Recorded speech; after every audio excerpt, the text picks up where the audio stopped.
Have you ever had a vision of something that you wanted to do and you planned it down to the minutest detail and planned for hopefully everything that could possibly go wrong? We all have, haven't we? And then we execute our plan only to discover that life has another plan in store and throws all its randomness at you it possibly can. And your plan, no matter how carefully constructed it may have been, ends up a big hot mess. I'm sure this happened to everybody. In this little two-part series, I would like to introduce you to something called expectation versus reality.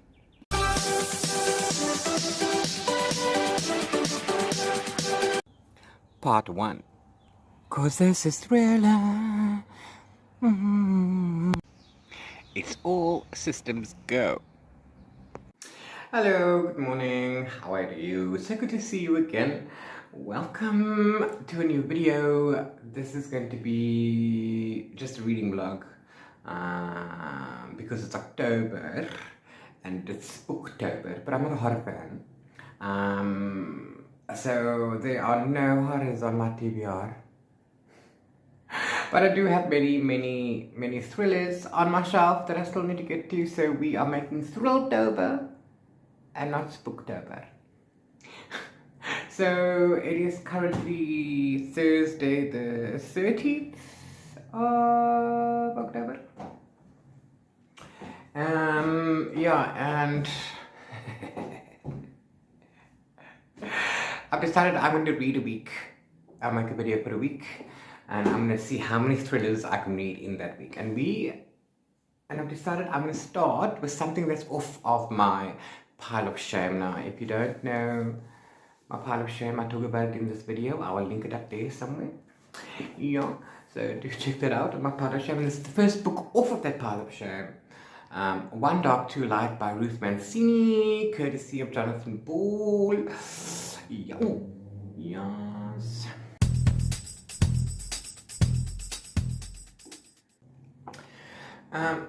So I'm already about 60 pages in.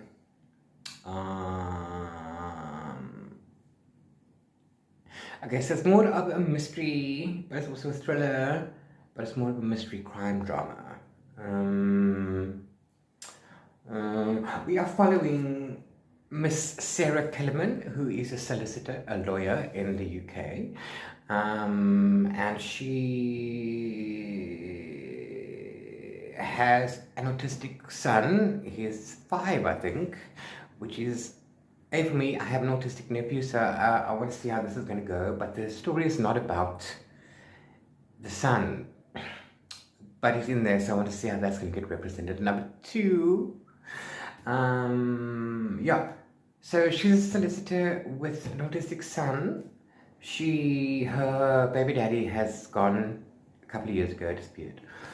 So she's now seeing somebody again who she hasn't heard from in a week. This is where the story starts. So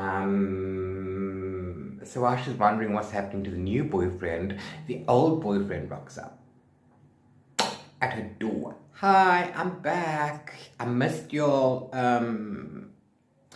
Then she gets a call from the hospital and she goes off because that's where the new boyfriend is. But the prologue is what caught me, because in the prologue there's this guy and he's getting left for dead, which pulls you in. That was a good scene. And then we are now in the third chapter, or the end of the third chapter, and Sarah Kellerman has now gone to go and visit the boyfriend in the hospital, and on the way out, she sees something happening in another ward, in another bay in the ward, and she looks in and she thinks she recognizes the guy. And then this is where everything ties in. This is where we are at now. So now, the guy from the prologue is lying in hospital, and the solicitor, Sarah, has now recognized him. The nurses haven't, because he was there for dead. It was hit and run. and nobody could identify him. So this is where we are at. This is where the story ties in, because I thought, what's the two gonna do? But now this is where we're at. So now I'm loving it so far. It's intriguing.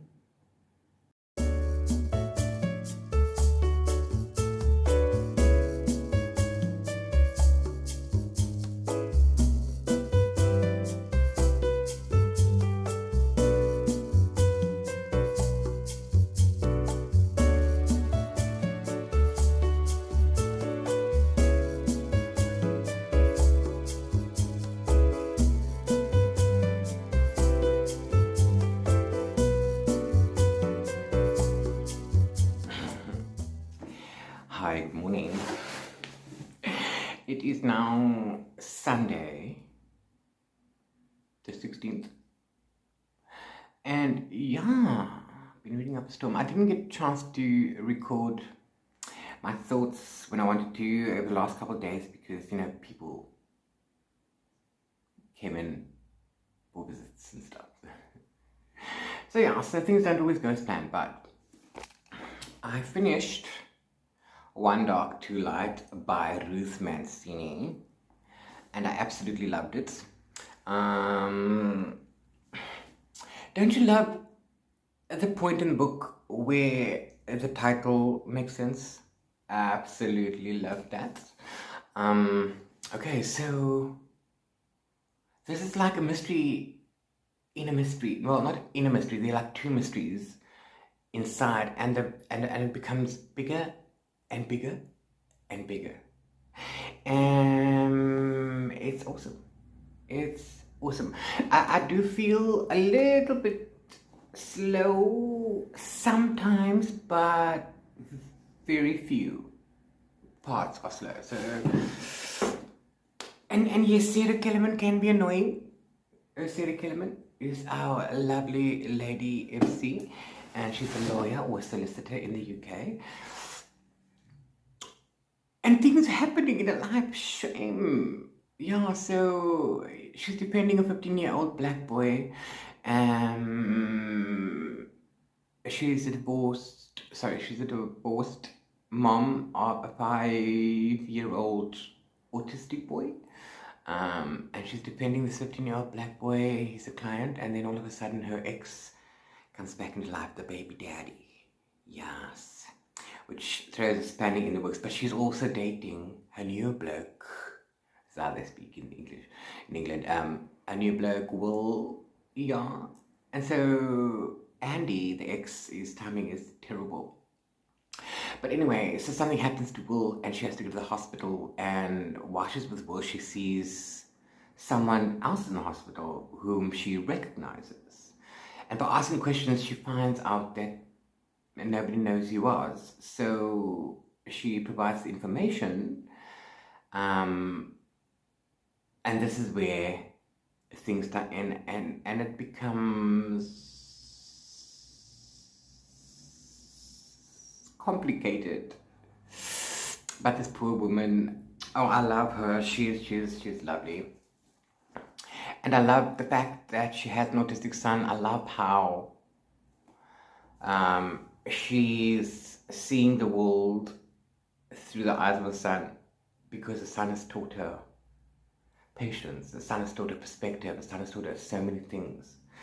And Andy left originally because, he couldn't handle those things, because he didn't have a normal child. You can only be diagnosed as on the spectrum from about 5 years old enough, because your brain is now developed enough for that. Because I have an autistic nephew as well.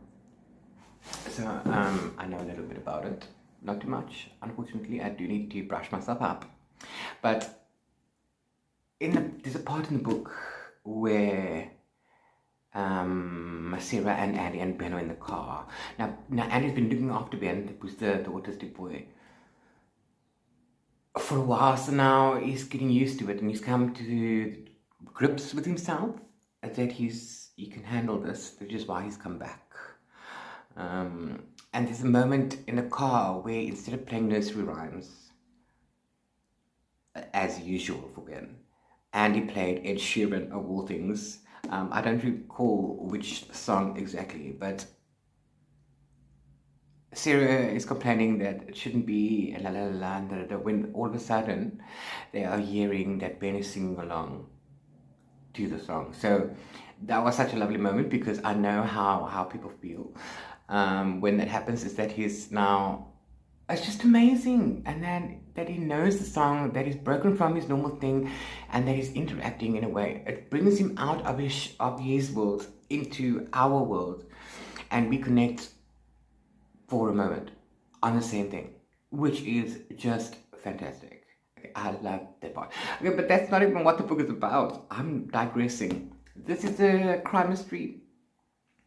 And it's really good. It's really good. This is the first book I've read from this author, Ruth Mancini. Of course, I didn't know what to expect. I did not read the blurbs at the back. But yeah, the prologue pulled me right in, and I think this is the book that may have just pulled me completely out of my slump, because I read and read and read. So yes, 4 stars for One Dark, Two Lights. I absolutely love it. Thank you, Jonathan Ball, for sending this to me. Also, I am currently listening to book 2, Insurgent, of the Divergent series, on audiobook via YouTube. It is sci-fi, but young adult, but it's also a thriller, so that counts. So I'm just over halfway on that. So yes, that's awesome. And then I think we're gonna go with Cold Boys Wood by Carol Birch, also courtesy of Jonathan Ball. Thank you. And I don't know, but this is fusing the ghost story with sharp psychological insight. Cold Boys Wood is a brilliant, timely novel about loneliness, buried secrets, and the havoc they play on the mind. So this looks like psychological thriller, but also maybe a ghost story. It says Carol Birch's fiction continues to stretch bodies and minds to breaking point. Marvelous and terrifying. Oh no. Okay, so this may be scary, I don't know, but anyway, I'm gonna go to this. I don't know the blurb, I did not read, but I'll put this in there for you. Bye.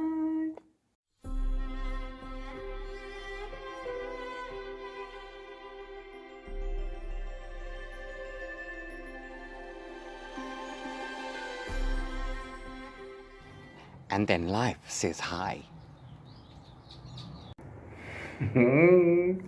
Hello again. Hi, so good to see you. So, fast forward to Sunday, the 23rd of October. I'm telling you, this is my life. I can't make a plan because they just fall apart. They really do. So, yeah, so many things. Leon started a new job, which is fantastic because we needed this first break in our lives right now. So we've just been adjusting to this because it's shift work. It's something that I used to do. So there's day shift and night shift. So it's an adjustment for both of us. So I haven't been getting much reading in.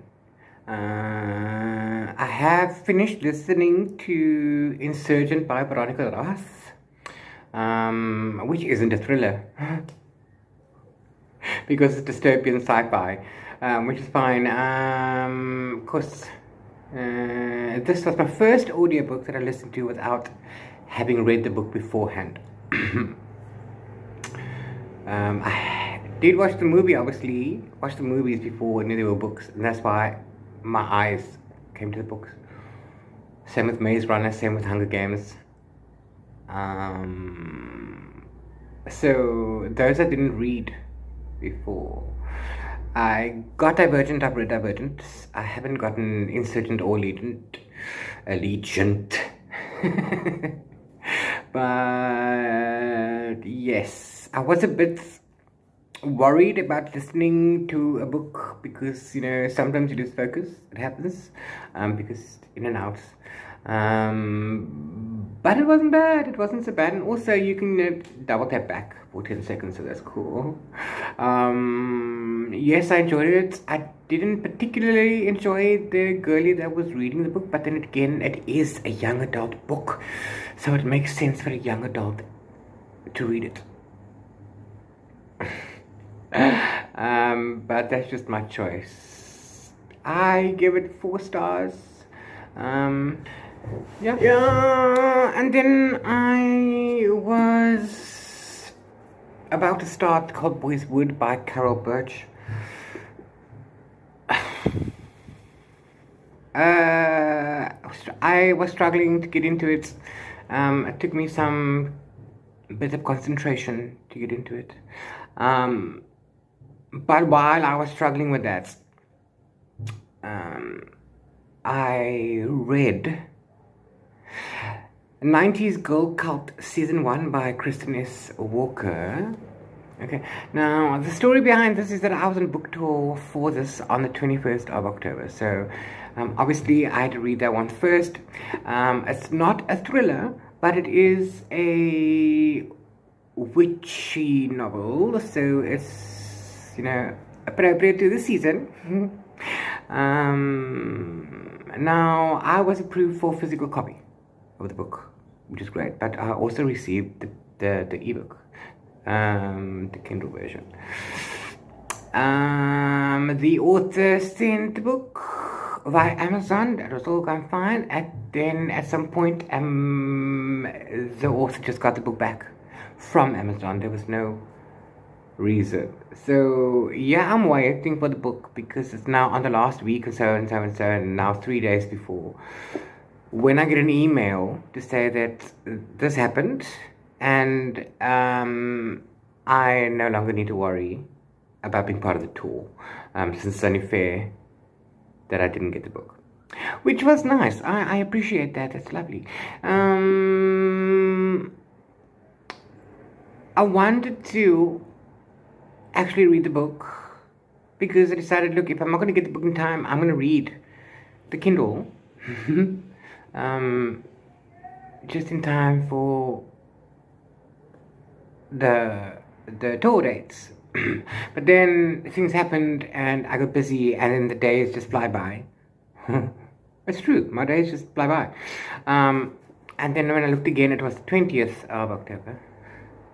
So I decided I'm going to read the ebook, but I'm going to email them, and then I forgot to email them and a couple other people because I don't know what goes on through my head. Why am I like this? I don't know. Anyway. So so I read it. It's about Katie, who is 13 and she's in middle school and they're about to go to junior high, something like that. And she and her sister and a friend and their sister made like a group of friends, and they played around when they were younger, and Katie made up all the games. She was in charge because everybody wanted it to.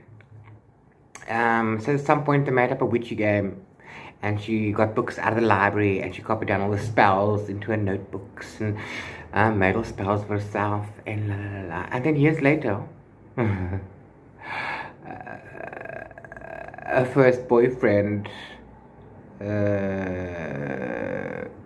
Justin, anyway, they broke up and all they did was kiss, but he was boring because they didn't have anything in common and they were friends for years, so she thought it was just the logical thing, the next step. But that's not the case always.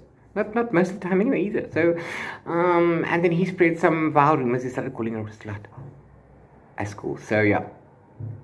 So she wanted to get revenge, and she decided she was going to put a spell on him, and la la la la. And the 4 of them got back together again. They did the thing in the woods, la la la.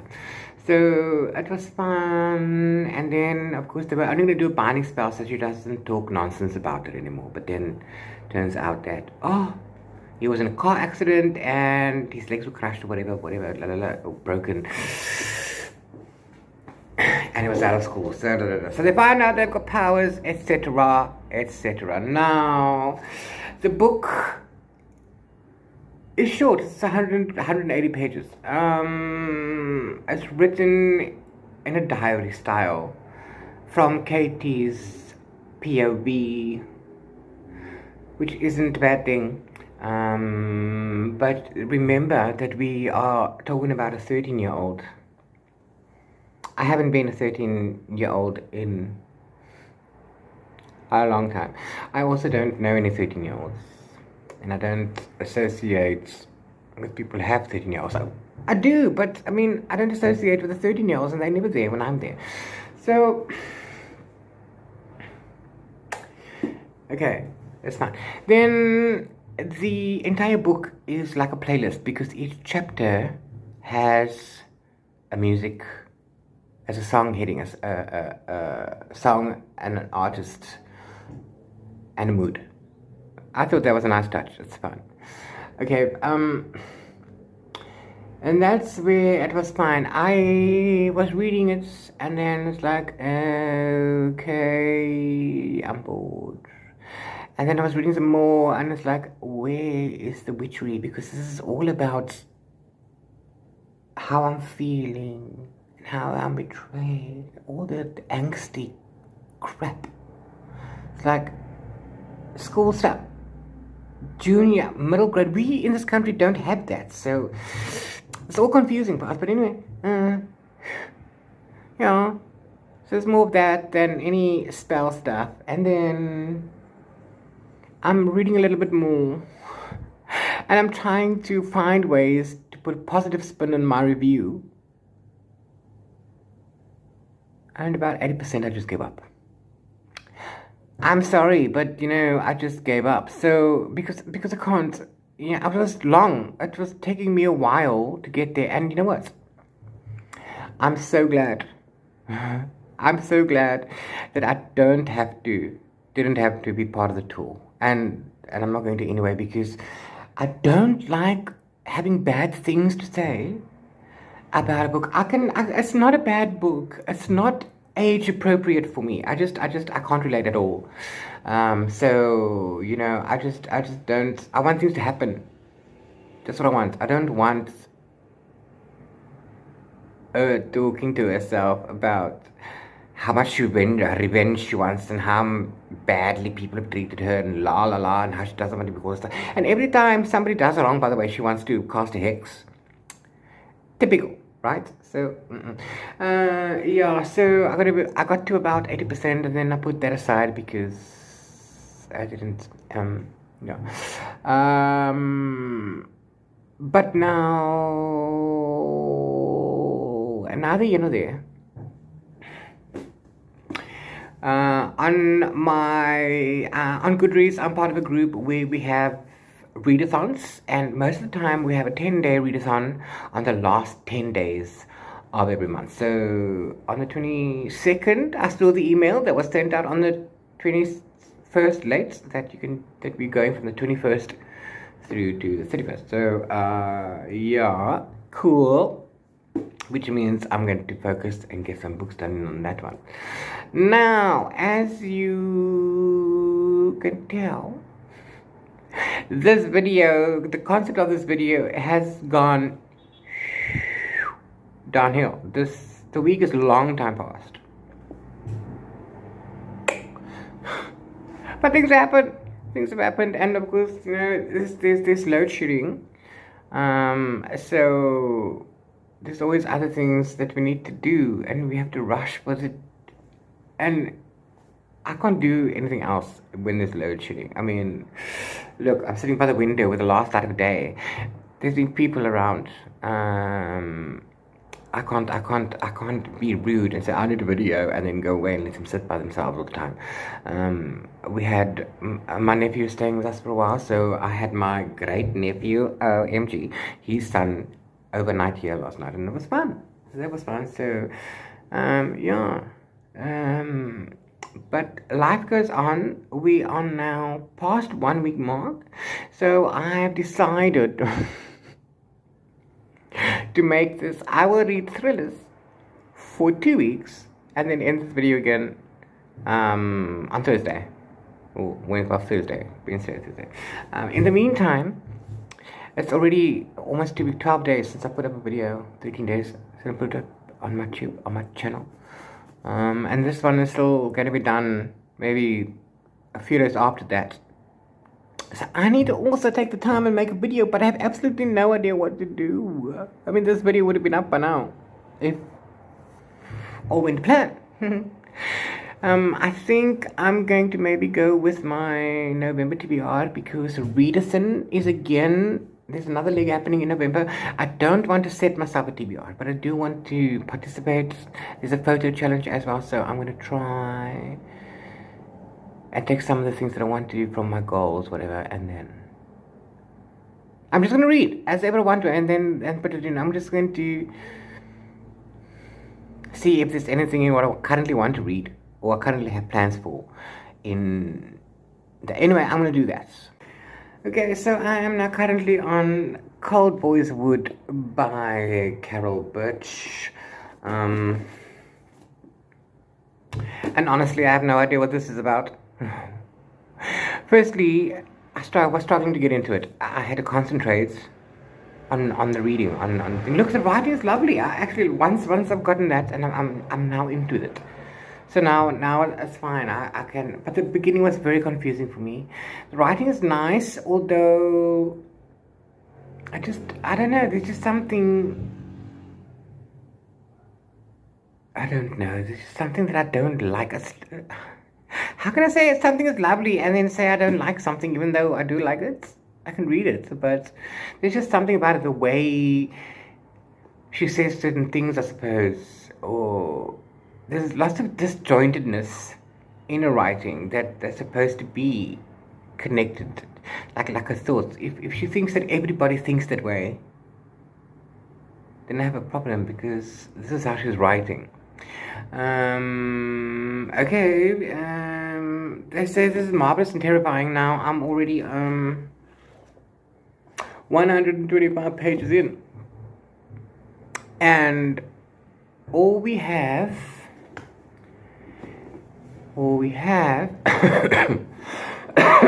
sorry, one moment. Sorry about that. I don't even know what I was saying anymore. Okay, oh yeah, so there's an old lady called Lorna who has decided to live in the woods. It's not uncommon, except, people going off the grid, but except this is like, she's literally living as a homeless person in the woods for a while, and she's old. And then there's Dan, who's also an old man, and he's a widower, and he has like a small holding or something, and he grows vegetables, I'm assuming. And she comes into his garden and she takes some outdoor cabbage leaves or whatever here and there, to keep her fed and stuff. And she also comes by in the evening because she likes to listen to him play his music. He's not a musician himself, he plays radio or something. I'm not entirely sure what the date setting is on here. But now there's just banter going back and forth between the two. And that's all. 125 pages in and nothing's happening. Nothing. Now, that means I'm like, hold up. But literally one third of the way through this book, and there's nothing happening. I am intrigued by, Dan and Lorna, to be honest. More Dan than Lorna, let's be honest. He's much more interesting so far. She's just talking about her husband and her kids, who are no longer in the picture, by the way. I don't know where they are. And he's just going on about his life, and then walking into his ex and, going about town. Just being a grumpy old man, living his life, I suppose. Yeah, that's it. So now I am contemplating on whether I want to read it or not, or do I want to DNF and go on to something else. This is the question. To continue or not to continue? You know what, I'm thinking I'm going to give it a go. If nothing happens until about the halfway mark, I suppose. We'll shall see. Okay? We shall see. And that's it. So now, continuing my 2-week video. Lol. Let's go.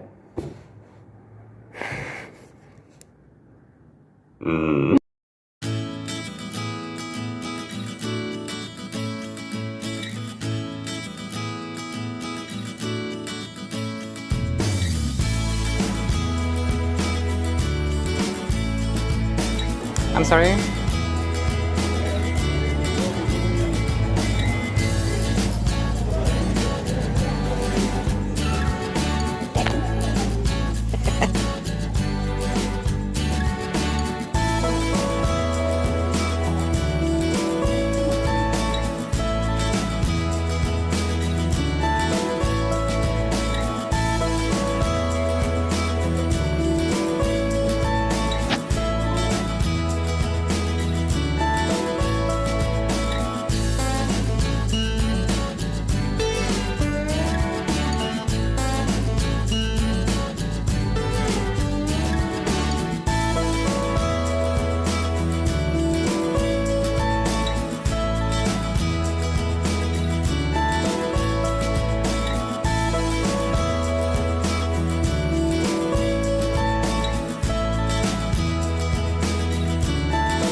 Okay guys, it's really hot, so I had to move inside for the rest of the pieces. I filmed what I could outside, but I was getting sunburned just, for the few minutes I was outside. And I don't have sunblock yet. It's on its way. Anyway, so, yeah, there was no time for me to record. What I missed, is to say that my November TBR video is up. Do go check that out. I'll put that there. And then I also started Between Two Evils by Eva Dolan, courtesy of Jonathan Ball, which is a crime